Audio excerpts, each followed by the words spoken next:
આપણા દેશમાં જે ફર્ટિલાઇઝર ઉત્પન્ન થાય છે એમાં 50% દેશની બધી જ કંપનીઓ ઉત્પન્ન કરે છે અને 50% બહારથી આવે છે. એમાં ખાસ કરીને 50%માં મોટા ભાગનું ચાઇનાથી આવે છે.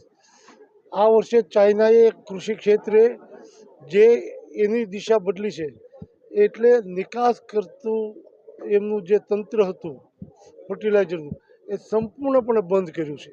એટલે એ શોર્ટેજ ઊભી થઈ છે અને જે ભાવ વધ્યા છે રો મટીરિયલના, એના કારણે પ્રાઇવેટ કંપનીઓ બહારથી મગાવવામાં કચાશ કરે છે.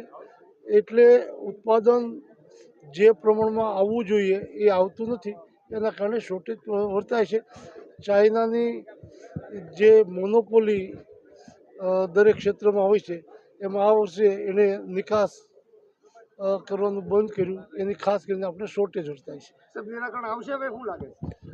આપણે ઉત્પાદન વધારવાનો પ્રયાસ કરીએ છીએ એટલે ચોક્કસ નિરાકરણ આવશે.